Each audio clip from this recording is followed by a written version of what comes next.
before the world knew her as Saint Faustina, the messenger of divine mercy. She was simply a little girl named Helena Kowalska, growing up in a humble Polish family. She was not born into wealth or fame. She did not come from a powerful family, nor did she begin life surrounded by great opportunities.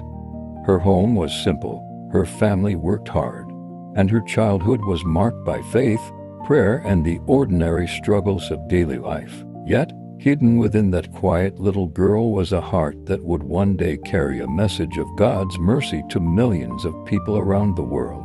This is the beautiful story of Helena Kowalska, the child who would become Sister Maria Faustina and eventually Saint Faustina, one of the most beloved saints of the modern Catholic Church. Her birth and family. Helena Kowalska was born on August 25, 1905, in the village of Gagałek, Poland.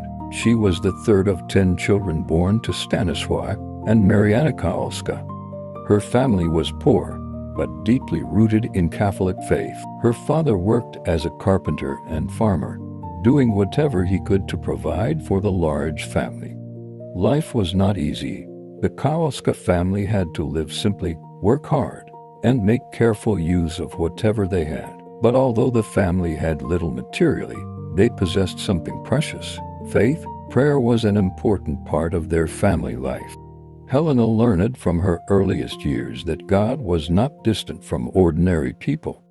God was present in the home, in prayer, in work, in suffering, and in everyday life. A child with a deep love for God. From a young age, Helena showed a special sensitivity towards spiritual things. While other children were naturally interested in play and the simple joys of childhood, Helena developed a deep desire to pray and to be close to God. She loved prayer, she loved the church, and she gradually developed a strong desire to give her life completely to God. But Helena was still a child, and she had many responsibilities at home. Her family needed her help. She had to work. She had to help with the household. She had to live the ordinary life expected of a young girl in a poor Polish family. And so, her journey toward sainthood did not begin with fame or extraordinary circumstances. It began quietly. It began in a humble home. It began with a little girl learning to love God, the beginning of something greater. As Helena grew older, that love for God became stronger. There was something inside her that seemed to tell her that her life was meant for something greater. She did not yet know exactly what that meant. She did not know where the journey would take her. She could not have imagined that one day millions of people would pray the Chaplet of Divine Mercy, look upon the image of Jesus with the words, "Jesus, I trust in you," or celebrate the message of divine mercy that would become associated with her name. At that time, she was simply Helena, a poor young girl from Poland who loved God deeply. But God was already preparing her heart, and soon, Helena would begin to understand that he was calling her to a very special mission. Her childhood was only the beginning, and the little girl from Gagałek would eventually become the woman the world would know as Saint Faustina Kowalska, the Apostle of Divine Mercy. As Helena Kowalska grew from a child into a young woman, the desire to belong completely to God became stronger. She was living an ordinary life, working and helping her family, but deep within her heart was a question that would not disappear. What does God want me to do with my life? Helena did not immediately understand the answer. She knew she loved God, but she did not yet know what form that love would take. She would eventually discover that her vocation was not simply to pray privately or live a good Christian life. God was calling her to something much deeper, a young woman searching for her purpose. As a young woman, Helena began working away from home as a domestic servant so that she could support herself and, in part, help her family. Her life was not luxurious. She worked hard. She lived simply. She encountered the ordinary difficulties of life. But through all of this, her desire to give herself to God remained alive. According to her later spiritual writings, she experienced moments when she felt a particularly strong call toward religious life. Yet there was a struggle. She had responsibilities. She had a family. She had a future that could have followed a completely different path. And she had to make a choice. the moment that changed her direction. One of the most important moments in Helena's journey occurred when she was still a young woman. She later described experiencing a profound encounter with Jesus at a dance in Wad. While she was there, she experienced a vision of the suffering Christ. The experience deeply disturbed her. She felt that Jesus was calling her to leave the life she was living and follow him.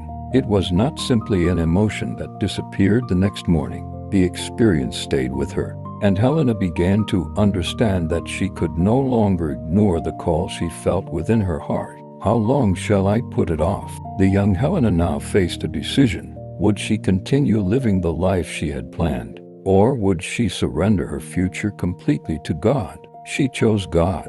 She began seeking a religious community where she could enter and dedicate herself to religious life. But this was not immediately easy. She was not welcomed into religious life at once. She had to wait. She had to work. She had to search. And she had to trust. This period of waiting is important because Helena's vocation did not unfold overnight. God's call was becoming clearer step by step, a calling that required courage. Eventually, Helena found her way toward the religious life she had desired. She would later enter the congregation of the Sisters of Our Lady of Mercy, beginning a new chapter of her life. The young woman who had once wondered what God wanted from her was now taking the first major step toward discovering her mission. But she still had no idea how extraordinary that mission would become. She did not know that she would experience profound spiritual encounters. She did not know that she would be instructed to spread a message of divine mercy. She did not know that an image of Jesus associated with her visions would one day be found in churches throughout the world. She only knew one thing. She wanted to belong to Jesus, and that desire would guide the rest of her life. The first great lesson from Faustina. Before Faustina became known for visions, prayers, and the message of divine mercy, she first had to learn something very simple. When God calls, we must be willing to trust him. Her vocation did not begin with certainty about everything. It began with a young woman taking one step at a time. And soon, Helena would leave her old life behind and enter the religious community, where she would receive the name by which the world would remember her. Sister Maria Faustina of the Blessed Sacrament. Her greatest chapter was about to begin, leaving everything behind. Helena Kowalska had spent years carrying a desire in her heart. She wanted to give herself completely to God, but wanting something and actually surrendering everything to pursue it are two different things. For Helena, the decision to enter religious life required courage. She knew that becoming a religious sister meant leaving behind many things she loved and entering a life of prayer, obedience, work, and sacrifice. Yet the call within her heart had become too strong to ignore. She believed that God was asking her to take a different path. A difficult beginning. Helena eventually traveled to Warsaw in search of a religious community that would accept her. But her journey was not as simple as walking through a convent door and beginning religious life. She had to find a place where she could stay and work. For a period, she worked as a domestic servant while continuing to seek the religious life she believed God was calling her toward. This period required patience. She did not have wealth or influence. She could not simply choose any path she wanted. She had to wait, work, and trust. But she did not abandon her desire. Finding the Sisters of Our Lady of Mercy. Eventually, Helena was accepted by the congregation of the Sisters of Our Lady of Mercy. This was a major turning point. The young woman who had once wondered what God wanted from her was finally entering the life she had long desired.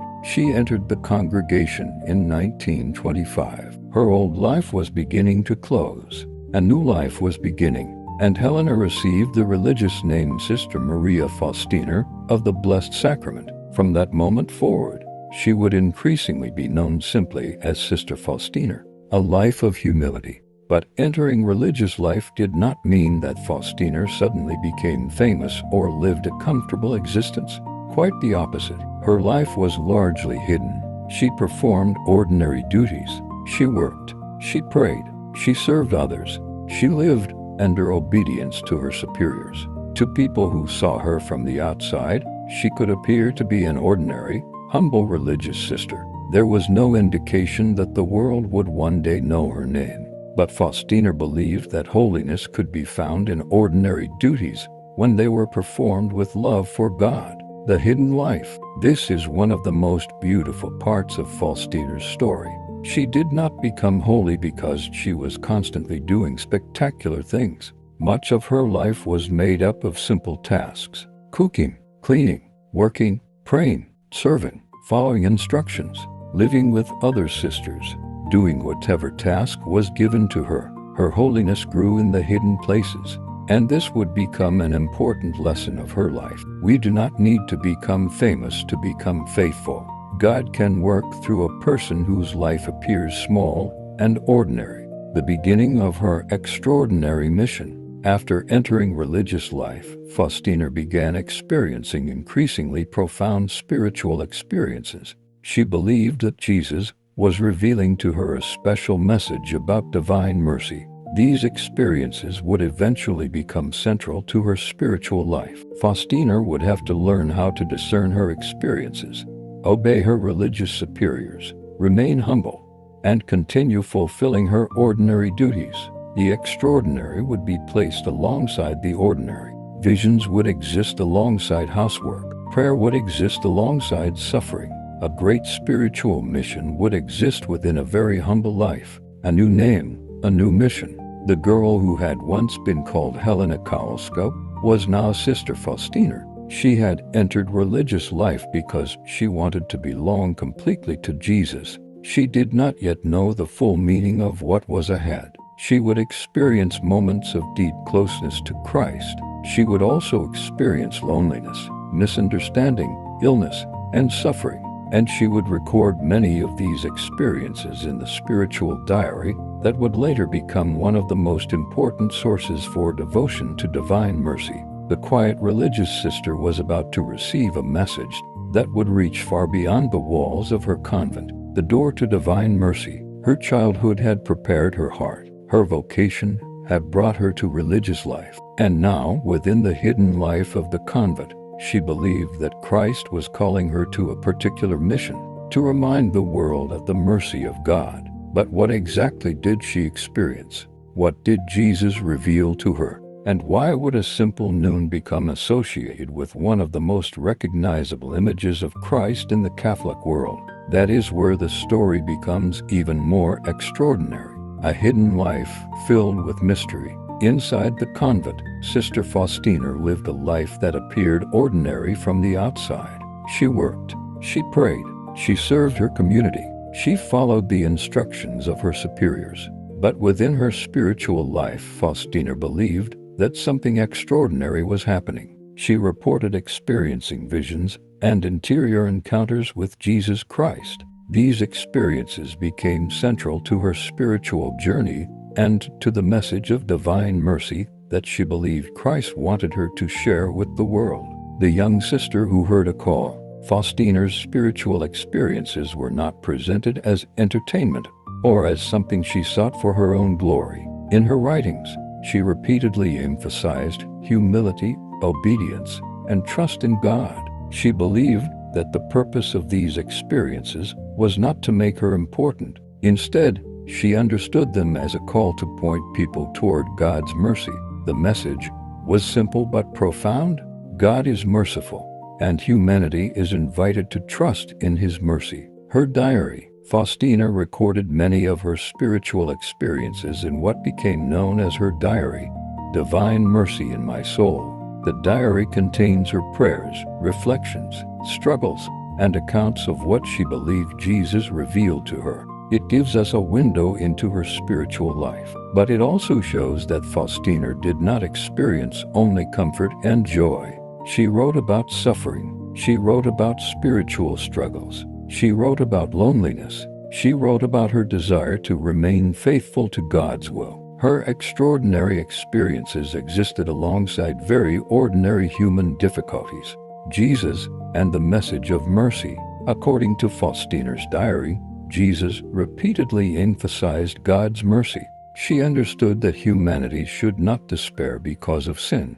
Instead, people should turn toward God with repentance and trust. The message was not that sin did not matter. Rather, Faustina's writings emphasized that God's mercy is greater than human weakness when a person sincerely turns back to Him. This became the heart of the mission she believed she had received, a message for a wounded world. Faustina lived during a difficult period in European history. She died in 1938, shortly before the outbreak of the Second World War. The message of divine mercy would later spread during a century marked by war, violence, suffering, and immense human tragedy. Her message spoke directly to people who were afraid, wounded, guilty, or discouraged. Do not despair.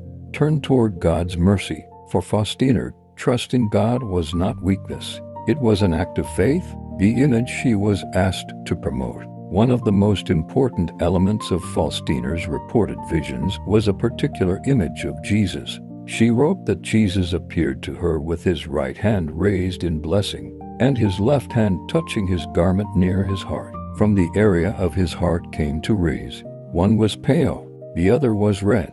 According to Faustina's writings, Jesus explained the meaning of the rays in connection with the blood and water associated with his mercy. The image was to bear the words, "Jesus, I trust in you."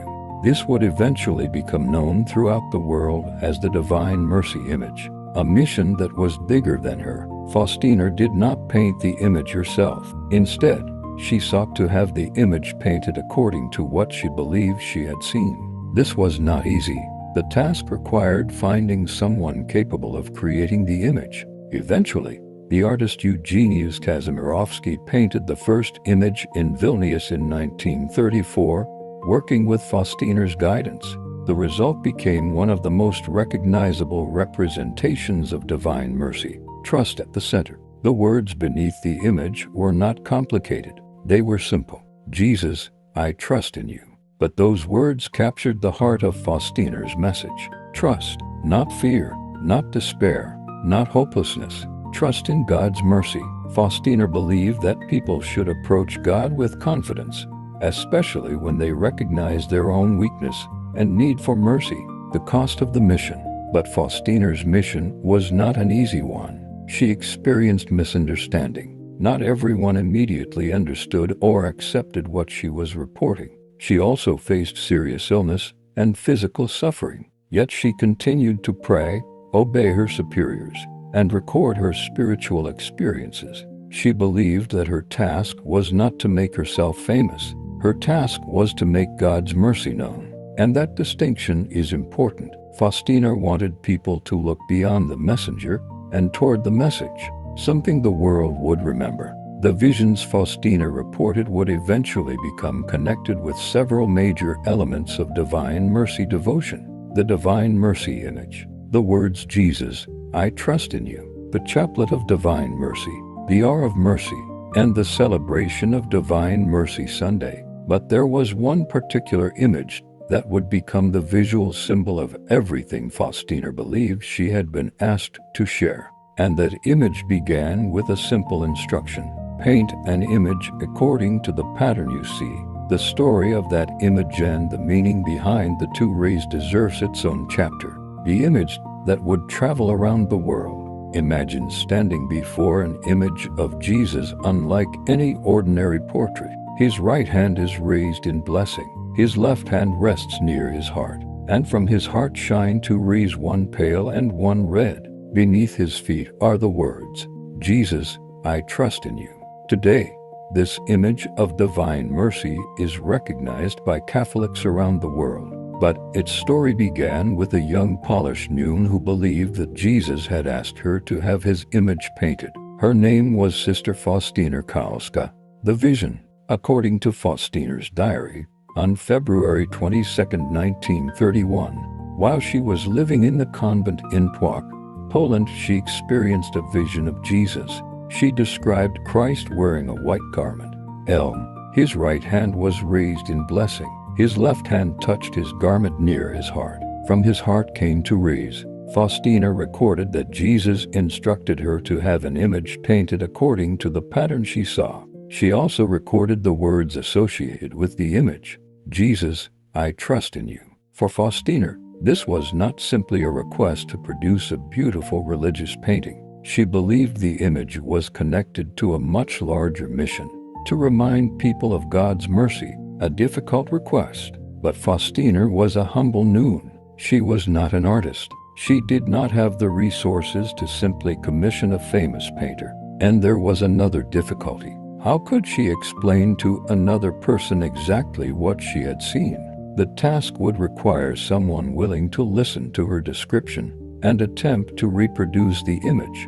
Eventually, divine providence seemed to open a path. Meeting Father Machasapoko, one of the most important people in Faustina's mission was Father Machasapoko, who became her spiritual director. He listened to Faustina and took her spiritual experiences seriously while also helping her seek proper discernment. His support would become extremely important. Through Father Sapoko, Faustina's request to have the image painted could move forward. The first painting. In Vilnius, Faustina worked with the artist Eugenius Kazimierovsky. In 1934, Kazimierovsky painted the first Divine Mercy image according to Faustina's description and guidance. Faustina was involved in the process. She wanted the painting to correspond as closely as possible to what she believed she had seen. The result was not created overnight. There were adjustments, there were discussions, there was uncertainty, but eventually, the image was completed. The two rays. One of the most striking features of the image is the two rays coming from Christ's heart. According to Faustina's diary, Jesus explained their meaning in connection with blood and water. The rays became a powerful visual reminder of God's mercy flowing toward humanity. The image therefore points beyond itself. It directs attention toward Christ, toward His passion, toward His mercy, and toward the invitation to trust Him. Why the image matters. The Divine Mercy image is not simply about looking at a picture. Its purpose is connected with the message written beneath it. Jesus, I trust in you. The words transform the image into an invitation. When someone looks at Christ, the response is meant to be trust. When someone feels guilty, the response is meant to turn toward mercy. When someone feels afraid, the response is meant to remember God's love. When someone has fallen, the response is meant to seek forgiveness and begin again. A message bigger than Faustina. Faustina never wanted people to focus on her instead of Jesus. The image was not meant to glorify Faustina. It was meant to direct hearts toward Christ. That is why the words beneath the image are so important. Not, Faustina, I trust in you, but, Jesus, I trust in you. The message is centered entirely on Christ. From a convent to the world. At the time the image was being painted, Faustina could never have known how far it would eventually travel. She was simply a religious sister living a hidden life. But the image would eventually appear in churches, homes, prayer groups, books, paintings, and religious communities across the world. The face of the merciful Christ would become familiar to millions, and the simple words beneath him would become a prayer repeated by countless people. Jesus, I trust in you. The heart of divine mercy. The Divine Mercy image captures the heart of Faustina's mission. God's mercy is not presented as an abstract idea. It is presented through Christ. The raised hand reminds us of blessing. The rays point toward mercy, and the words invite us to respond with trust. But Faustina's message did not end with the image. She believed Jesus was asking her to teach people something deeper. Trust in God's mercy, seek His forgiveness, and show mercy to others. And one short sentence would become the heartbeat of the entire devotion. Jesus, I trust in you. 3 words that became a prayer. There are prayers that require many words, and then there are prayers so simple that a child can say them. For Saint Faustina, one of the most powerful expressions of faith was also one of the simplest. Jesus, I trust in you. These words became closely associated with the Divine Mercy image, and with the message Faustina believed Jesus entrusted to her. But what does it actually mean to trust Jesus? To understand Faustina's message, we must look beyond the words and into the life she lived. Trust when life is difficult, Faustina did not live a life without suffering. She experienced illness. She experienced misunderstanding. She experienced moments of spiritual struggle. She lived with limitations and uncertainty, and yet she continued to place her confidence in God. That is what made the message of trust so meaningful. It was not a sentence spoken because everything was going well. It was a sentence spoken in the middle of difficulty.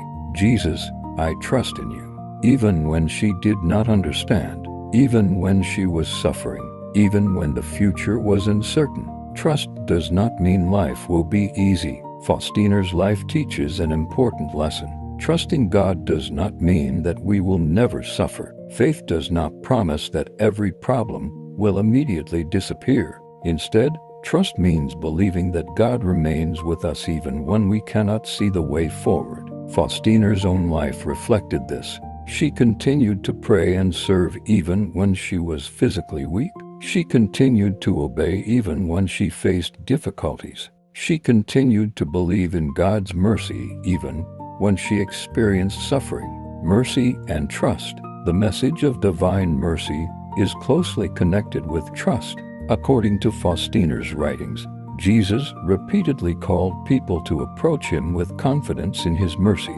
Human beings can become trapped by guilt. We remember our mistakes. We remember our failures. We remember the things we wish we could change. Sometimes we can begin to believe that we are too sinful to return to God. But Faustina's message points in the opposite direction.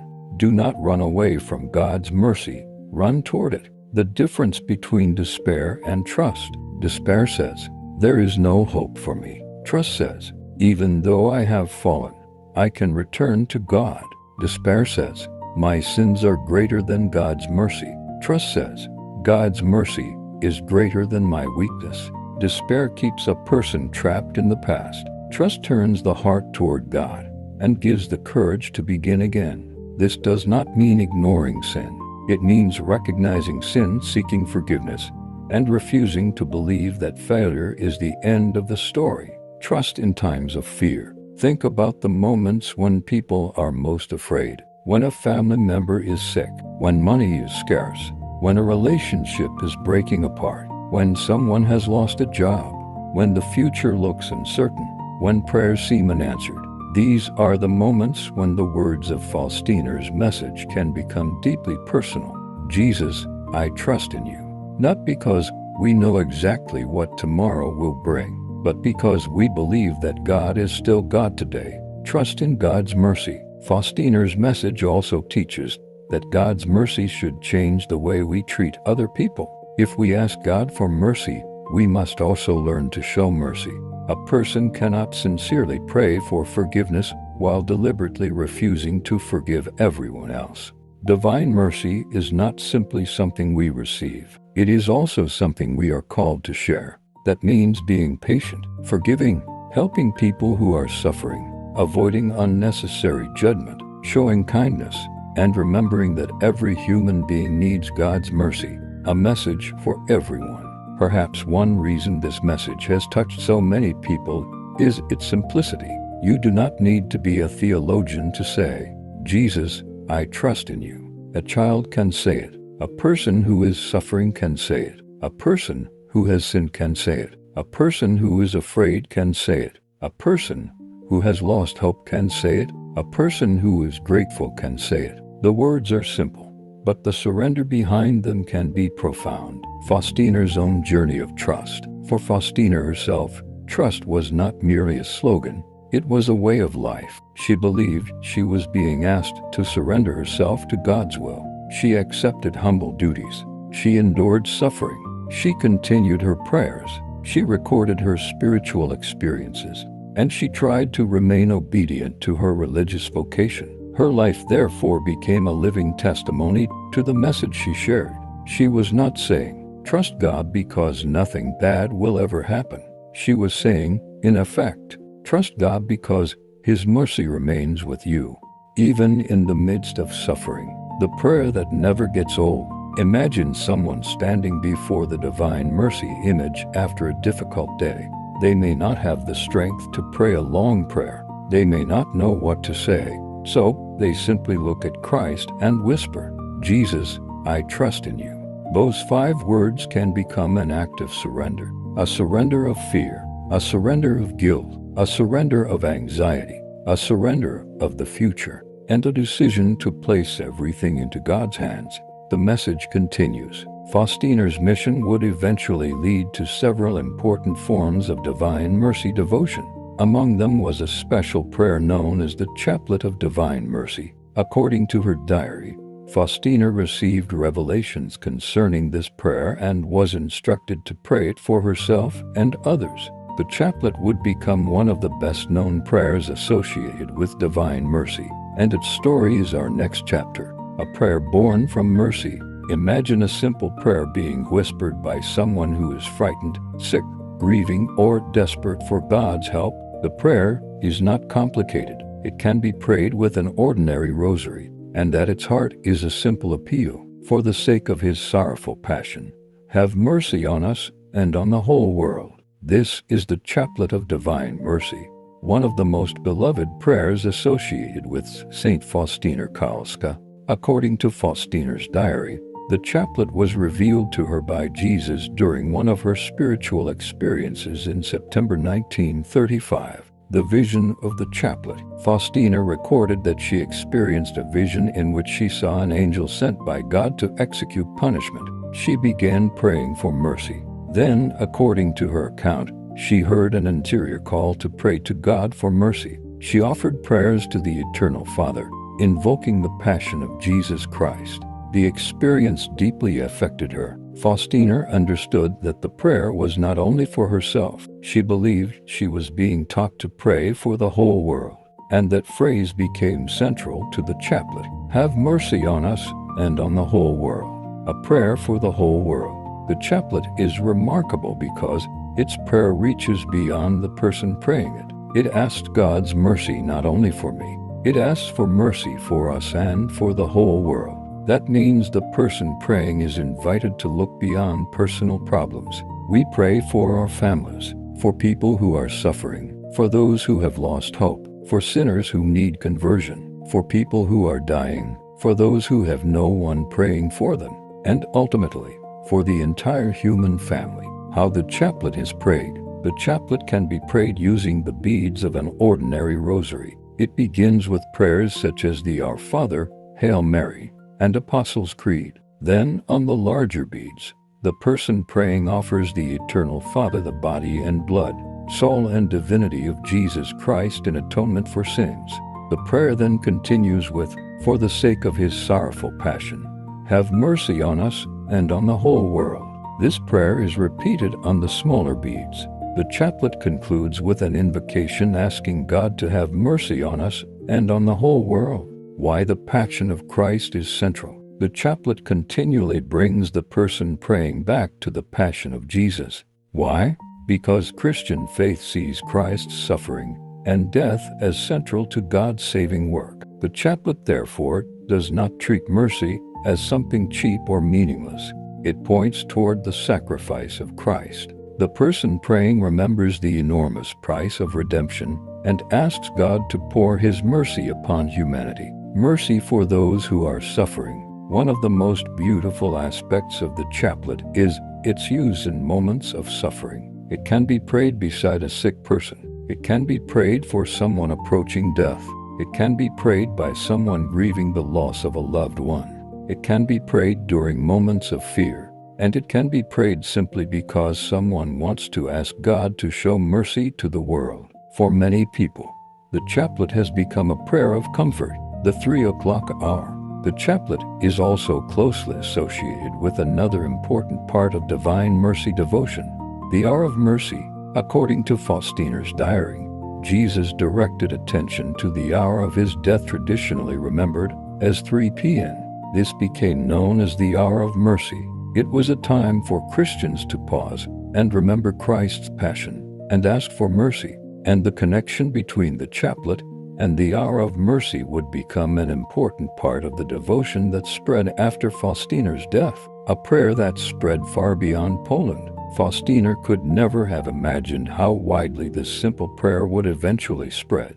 She was a young religious sister living in Poland. She had no worldwide platform. She did not have modern technology. She did not have television or social media. She simply prayed and recorded what she believed God was asking her to share. Yet the chaplet would eventually be prayed across continents.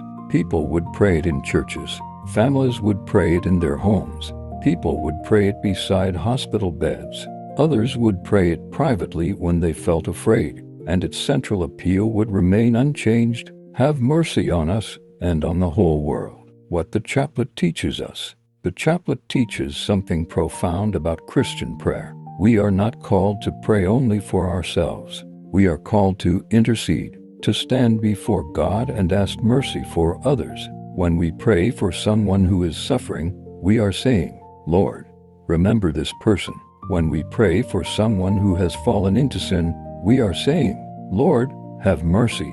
When we pray for the whole world, we are saying, "Lord, humanity needs you." Faustina's mission continues. The chaplet became another expression of the message Faustina believed she had received from Christ. The Divine Mercy image reminded people, "Jesus, I trust in you." The chaplet taught people to pray, "Have mercy on us and on the whole world." And the hour of mercy invited them to remember the passion of Christ at the hour traditionally associated with his death. Together, these elements formed a spiritual message centered on mercy, trust, prayer, repentance, and compassion. But there was still another important part of Faustina's mission. She believed that 3 p.m. held a special significance because it was the hour when Christ gave his life on the cross. What did she understand about that hour? And why did she encourage people to remember Christ's passion at that particular time? The hour that changed the world. There is a moment in the Christian story that can never be forgotten. It was the hour when Jesus Christ gave his life on the cross. For Christians, the death of Jesus is not simply a tragic moment from history. It is the heart of the story of salvation. And for Saint Faustina, the hour associated with Christ's death became especially important. She called attention to 3 p.m., traditionally remembered as the hour of Christ's death. This became known as the hour of mercy. Why 3 o'clock? According to Faustina's diary, Jesus drew her attention to the hour of his death and asked her to reflect on his passion at that time. The purpose was not simply to look at a clock and say a particular prayer. It was an invitation to remember what Christ had done. At 3 o'clock, Faustina would turn her heart toward Jesus crucified. She understood this moment as a special opportunity to contemplate God's mercy revealed through Christ's passion. The cross at the center. The message of divine mercy cannot be separated from the cross. Why? Because Christian mercy is revealed most profoundly in Jesus giving himself for humanity. On the cross, Christ suffers. He forgives. He gives himself. And he opens the way to reconciliation with God. For Faustina, remembering the passion was therefore a way of remembering the depth of God's love. A moment to stop. Imagine the world continuing with its normal activities. People working, children studying, families preparing meals, traffic moving through the streets, people worrying about their problems. And somewhere in the middle of all that activity, a Christian pauses at 3 o'clock. Perhaps they stop for only a moment. They remember Jesus. They remember Calvary. They remember his suffering. And they whisper, "Jesus, have mercy on us and on the whole world." That simple act of remembrance can transform an ordinary moment into prayer. Faustina's own practice. Faustina recorded that she tried to honor the hour of Christ's death, but she also recognized that she was living in a convent and had responsibilities. She could not always simply stop everything at exactly 3 p.m. Her writings therefore emphasize turning toward God as much as circumstances allow. The important thing was the heart. The important thing was remembering Christ's passion and asking for mercy. The 3 forms of mercy. The hour of mercy became connected with 3 important ways of honoring Christ's passion. First, to pray the stations of the cross when possible. Second, to pause and reflect on the passion of Christ. And third, when circumstances make those forms difficult, to turn toward Jesus with a brief prayer of mercy. The emphasis is not on superstition. It is on remembrance and prayer. Mercy in the middle of suffering. There is something deeply comforting about the hour of mercy. At the moment when we remember Christ's suffering, we can also bring our own suffering beforehand. Perhaps someone is sick. Perhaps someone has lost a loved one. Perhaps someone is carrying a secret burden. Perhaps someone is struggling with guilt. Perhaps someone is afraid about the future. 3 o'clock can become a reminder. You are not suffering alone. Christ entered into human suffering. He knows pain. He knows rejection. He knows sorrow. And Christians believe that His mercy remains present even in the darkest moments. The hour of mercy and the chaplet. This hour also became closely associated with the Chaplet of Divine Mercy. Many people pray the chaplet at 3 p.m. as a way of remembering Christ's passion and asking for mercy. The prayer once again reaches beyond the individual. Have mercy on us and on the whole world. It is a prayer of intercession, a prayer for families, a prayer for the sick, a prayer for sinners, a prayer for those who are dying, a prayer for a wounded world. The hour of mercy is not magic. It is important to understand this clearly. The message of the hour of mercy is not that 3 p.m. is a magical time when prayers automatically receive an answer. Rather, it is a devotional practice centered on remembering Christ's passion and turning toward God's mercy. The power is not in the clock. The focus is on Christ. The hour simply gives believers a meaningful moment to pause and remember, a lesson for our busy lives. Perhaps this is one of the most beautiful lessons we can take from Faustina. Our lives are busy. We rush from one responsibility to another. We think about money, work, family, school, health, the future. Sometimes an entire day can pass without us consciously turning our hearts toward God. The hour of mercy offers a simple reminder. Stop, remember Jesus, pray. Even a brief moment of prayer can redirect the heart. Faustina's deep trust. The hour of mercy also connects beautifully with Faustina's central message. Jesus, I trust in you. When we remember the cross, we remember that God's love was not merely spoken, it was demonstrated through Christ's sacrifice. And when we remember His mercy, we are invited to trust. Trust when life is good. Trust when life is painful. Trust when answers are clear. And trust when we do not understand. A message that would outlive her. Faustina's life was short. She would not live to see how far the devotion associated with her writings would spread.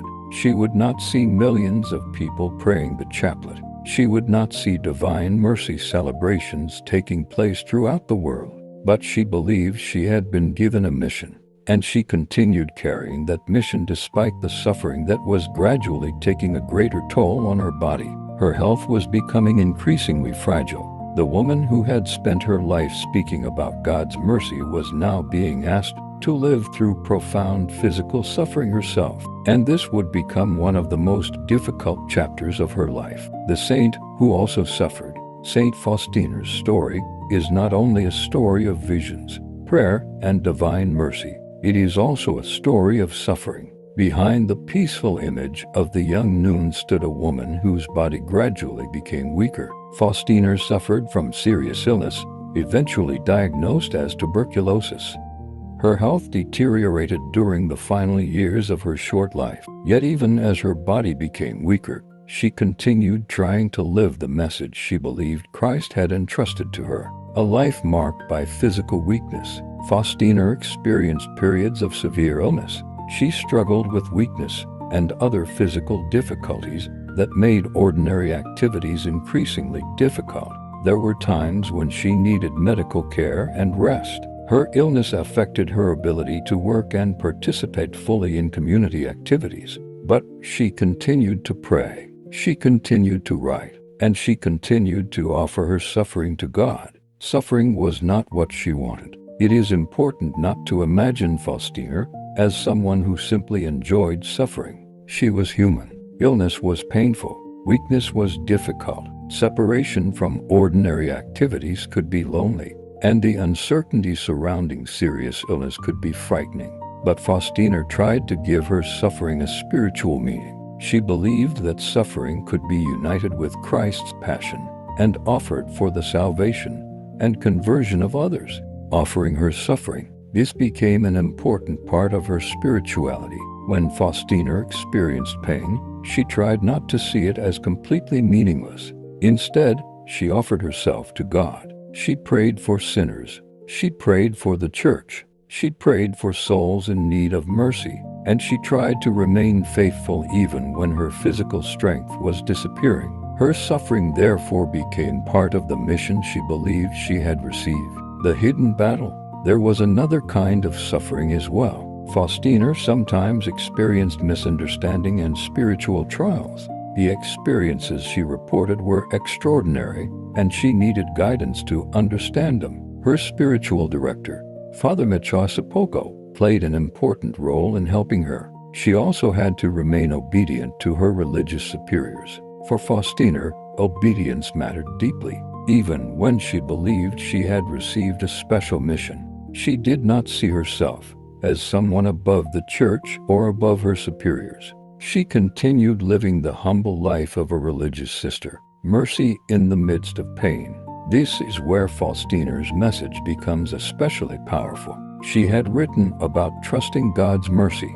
Now she had to practice that trust while suffering herself. It is easy to say, "Jesus, I trust in you," when everything is going well. It is much harder when the body is weak, when the future is uncertain, when prayers seem difficult, when suffering continues. Faustina tried to live the words she had shared with others. Her illness became more serious. As the years passed, Faustina's tuberculosis became increasingly serious. She was eventually sent for treatment to a sanatorium in Pratnik, near Krakow. There, she spent time receiving medical care and recovering as much as possible. But her illness remained serious. Her body was becoming weaker. She was only in her early 30s. Most people at that age are looking toward decades of life ahead. Faustina was approaching the final chapter of hers, still thinking of others. Even during her illness, Faustina's spiritual writings continued to focus strongly on God's mercy. She prayed not only for herself, she prayed for others. She believed that the mission entrusted to her was larger than her own life. Her body might become weak, but she did not believe that the message of divine mercy depended on her physical strength. She trusted that God could continue the work. The meaning of her suffering. Faustina's suffering gives a deeper meaning to the message she preached. She did not tell suffering people about trust from a comfortable distance. She herself knew what it meant to suffer. She knew what it meant to become weak. She knew what it meant to face the possibility of death. And still she tried to say, "Jesus, I trust in you." Those words became more than a caption beneath a painting. They became a personal act of faith, a final journey. By 1938, Faustina's health had deteriorated significantly. She returned to the convent in Krakow-Wageniki, where she spent the final months of her life. Her earthly journey was coming to an end, but she had no way of knowing how far the message associated with her name would eventually travel. She had lived only 33 years. She had spent much of her life in poverty and hidden service. She had suffered illness. She had experienced spiritual trials, yet she believed God had given her a mission. And now she was preparing to surrender everything, including her own life, into God's hands. The final lesson, perhaps the most powerful lesson from Faustina's illness, is this: faith does not mean that we will never suffer. Faith means that suffering does not have to destroy our hope. Faustina's body became weaker, but her trust in God's mercy remained central to her spiritual life. And soon, the young woman who had spent her life telling others about divine mercy would come face to face with death. She would die at only 33 years old. But her story would not end there.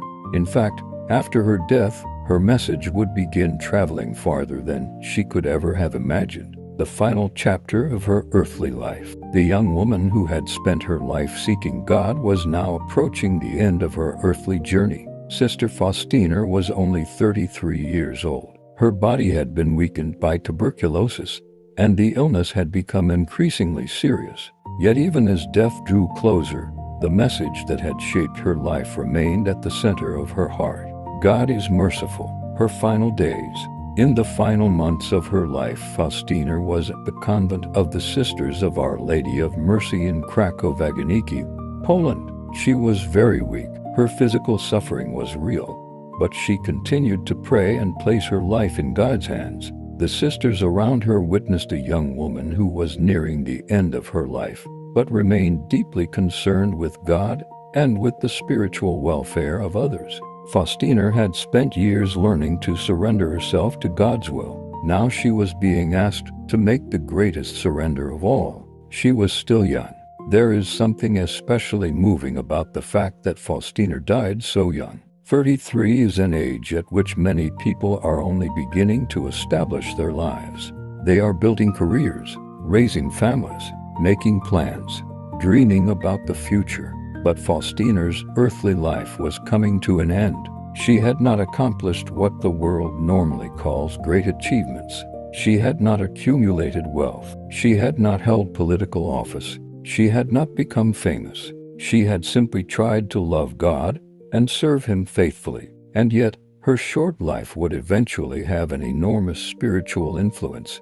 October 5, 1938. On October 5, 1938, Sister Faustina Kowalska died in Kraków. She was 33 years old. Her earthly mission was over. The young nun who had spent years writing about divine mercy was now gone. She was buried in the convent cemetery. At the time of her death, the worldwide devotion that would later be associated with her name had not yet reached the scale it would eventually achieve. The world did not immediately recognize what her life would come to mean. A quiet funeral. There was no worldwide celebration, no enormous crowd gathered from different countries, no television cameras, no international headlines. There was simply the burial of a humble religious sister. And perhaps that is one of the most beautiful things about Faustina's story. She died in the same humility in which she had lived. She had spent her life pointing people toward Jesus rather than toward herself. Her diary remained. But Faustina had left something behind. She had written extensively about her spiritual life in her diary, Divine Mercy in My Soul. Those writings would become an important source for understanding her spirituality and the message of divine mercy. Her words would continue to be read after her death. Her prayers would continue to be prayed, and the image of divine mercy associated with her mission would continue to spread. The message refused to disappear. Faustina was gone, but the message she had spent her life proclaiming was not gone. The devotion to divine mercy continued to spread, especially through people who had encountered her writings and the divine mercy image. Eventually, the message reached places far beyond Poland. It reached people who had never heard Faustina's name during her lifetime. It reached churches, religious communities, families, prayer groups, and individuals who were simply looking for hope. A remarkable turn in history. Years after Faustina's death, a young Polish priest named Karol Wojtyła became interested in her life and message. He would eventually become Pope John Paul II. His connection to the Divine Mercy message would become extremely important. As Pope, John Paul II would play a major role in bringing Faustina's message of divine mercy to the attention of the Universal Church. But before that could happen, Faustina's cause for canonization had to pass through the Church's careful process of investigation. Her life, writings, virtues, and reported miracles would be examined, and eventually, the Church would make a historic decision, from a hidden nun to a saint of the Universal Church. The woman who had died quietly at the age of 33 would eventually be recognized as a saint. The humble Sister Faustina would become Saint Faustina Kowalska, and the message she had spent her life recording would become known throughout the Catholic world as the message of divine mercy. Her story shows us something extraordinary. A person's influence is not always measured by how long they live. Faustina lived only 33 years, but those years were filled with prayer, service, suffering, trust, and devotion to God. Her final message to us: when we remember Faustina's death, we should not remember only that a young woman died from illness.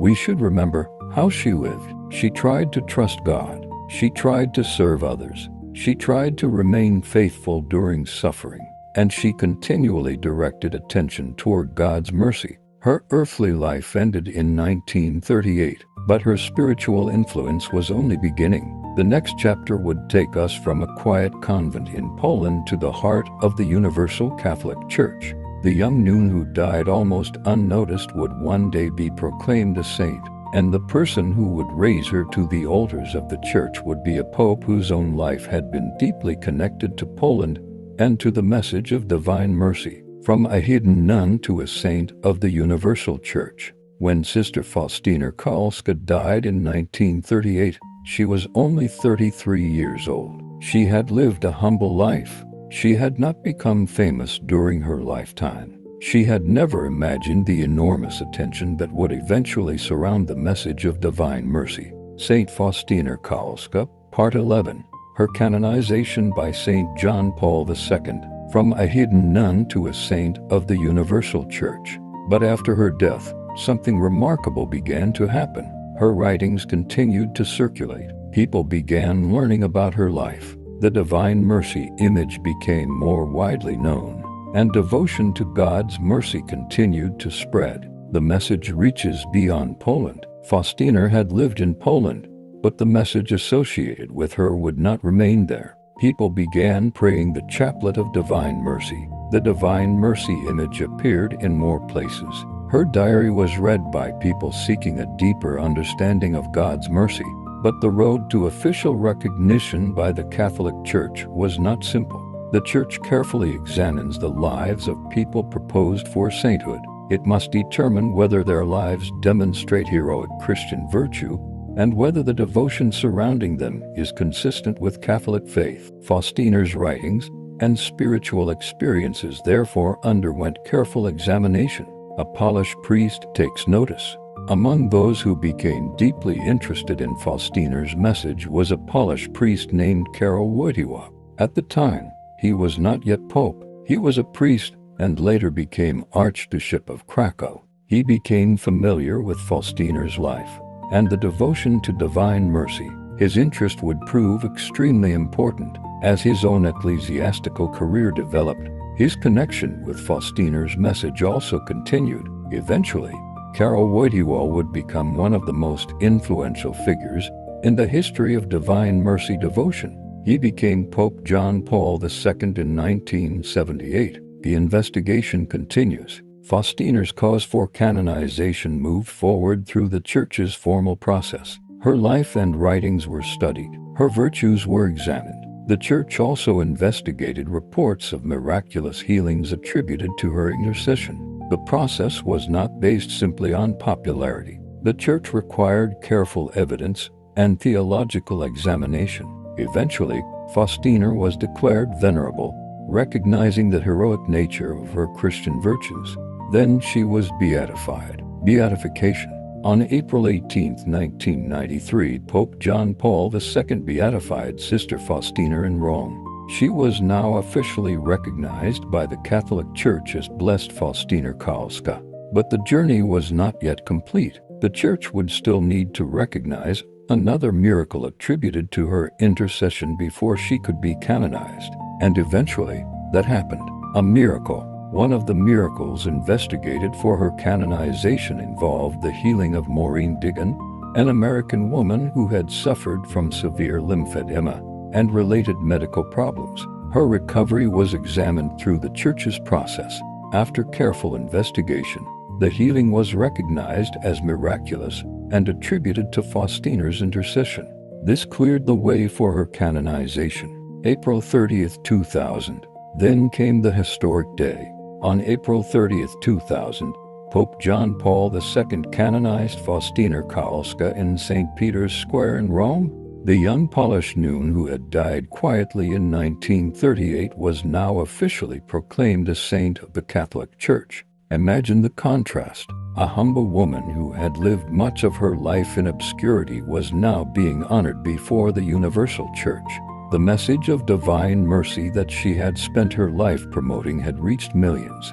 Divine Mercy Sunday. The canonization was especially significant because it took place on Divine Mercy Sunday, the Sunday after Easter. During the same celebration, Pope John Paul II formally established the observance of Divine Mercy Sunday for the Universal Church. This gave an extraordinary public recognition to the devotion associated with Faustina's spiritual mission. The message that had begun in the heart of a young Polish nun had now become part of the devotional life of Catholics throughout the world. A gift of God to our time, Pope John Paul II spoke of Faustina as an important witness to the message of divine mercy. Her life and mission were presented as a reminder that humanity needs God's mercy. The timing was significant. The 20th century had witnessed to world wars, persecution, genocide, political oppression, and immense suffering. As the new millennium began, the message of mercy offered a powerful Christian response. Do not lose hope in God's mercy. The Pope who helped spread her message, John Paul II's personal connection to Poland made the moment even more meaningful. He had grown up in the same country where Faustina had lived. He had served as a priest and bishop there. He knew the history and suffering of the Polish people, and he had become convinced of the importance of the message of divine mercy. Now, as Pope, he was the one proclaiming Faustina a saint. It was a remarkable journey. Helena Kowalska gives Sister Faustina, gives Blessed Faustina, gives Saint Faustina. The message becomes universal. Faustina's canonization did not make her message important. Rather, it recognized officially what had already touched the lives of countless people. Her story had moved from a small Polish convent into the wider world. Today, Catholics around the world know the Divine Mercy image. They pray the Chaplet, they observe Divine Mercy Sunday, and they repeat the words, Jesus, I trust in you. What made her life so powerful? Perhaps it was not the extraordinary experiences alone. Perhaps it was the combination of extraordinary faith with ordinary humility. Faustina worked. She prayed. She suffered. She obeyed. She served. She trusted. And she tried to make God's mercy known. Her canonization reminds us that holiness is not reserved for people who live extraordinary lives in the eyes of the world. Sometimes holiness grows quietly. Sometimes it grows through suffering. Sometimes it grows through simple acts of obedience and love. And sometimes a person whose life appears small can leave an enormous spiritual legacy. From her canonization to our own lives. But the story of Saint Faustina should not end with her being declared a saint. The Church did not canonize her simply so that people could admire her. Her life gives Christians something to imitate: trust, mercy, prayer, forgiveness, humility, compassion, and love for God. Her story asks each of us a question: what would happen if we truly learned to trust in God's mercy? That question brings us to the final part of our journey. The story is over, but the message lives on. The story of Saint Faustina Kowalska began with a little girl in a poor Polish family. It continued through her calling, her decision to enter religious life, her spiritual experiences, her suffering, and her final days. She died at only 33, but her story did not end at the cemetery. Her message continued to travel. Today, millions of Christians know the words, Jesus, I trust in you. But what can Faustina's life teach us personally? 1. Trust God even when you cannot see the whole path. Faustina did not know where her vocation would lead her. She did not know what her future would look like. She simply took one step at a time. This is a lesson many Christians need today. Sometimes we want God to show us the entire road before we take the first step, but faith often works differently. God may show us the next step without showing us the destination. When the future is uncertain, we can pray, Jesus, I trust in you. 2. Do not allow your past to destroy your hope. Every human being makes mistakes. Some people carry guilt for years. They remember what they did. They remember what they failed to do. They wonder whether God can still forgive them. The message associated with Faustina reminds us that God's mercy invites us to return to Him. True repentance does not say, I have failed, so there is no hope. It says, I have failed, but I can return to God. Mercy does not encourage us to continue doing wrong. It gives us the courage to turn away from sin and begin again. 3. Learn to show mercy to other people. It is easy to ask God for mercy. It is harder to show mercy to someone who has hurt us. Faustina's message challenges Christians to become people of mercy. That can mean forgiving. It can mean being patient. It can mean refusing to humiliate someone who has made a mistake. It can mean helping someone who is suffering. It can mean choosing kindness when anger would be easier. Receiving mercy should gradually teach us how to give mercy. 4. Do not underestimate ordinary life. Faustina was not famous because she spent every moment doing spectacular things. Much of her life consisted of ordinary responsibilities: work, prayer, service, obedience, daily duties. This teaches us something beautiful. God can use ordinary lives. You do not need to become famous to serve God. You do not need millions of followers. You do not need a great position.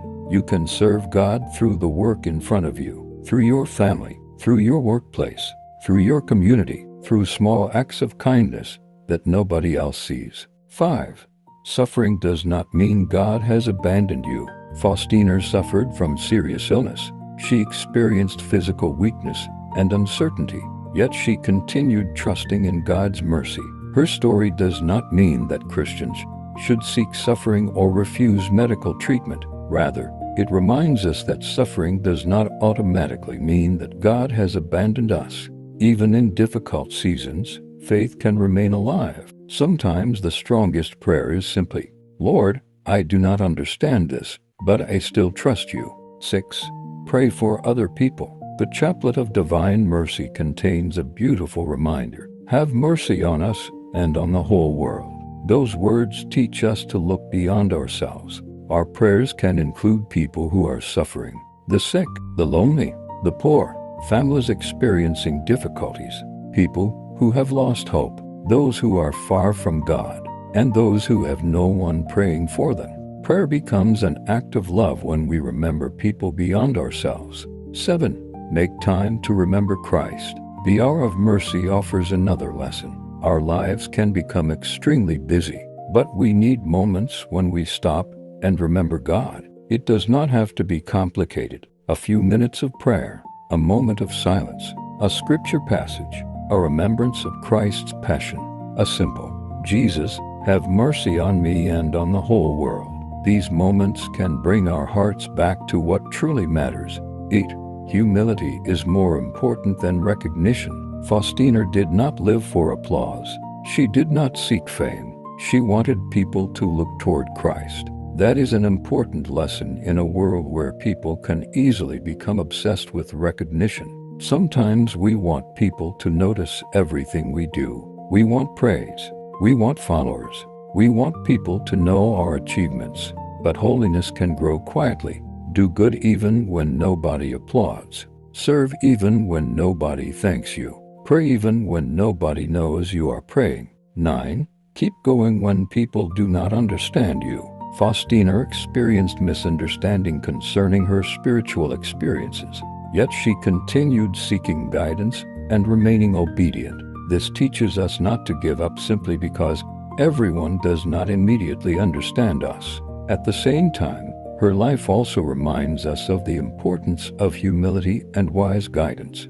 Not every feeling or experience should automatically be assumed to be a message from God. Discernment matters. Prayer matters. Good spiritual guidance matters. 10. Your life can be short but still meaningful. Faustina lived only 33 years, but the length of a life is not the only measure of its value. What matters is how we use the time we have been given.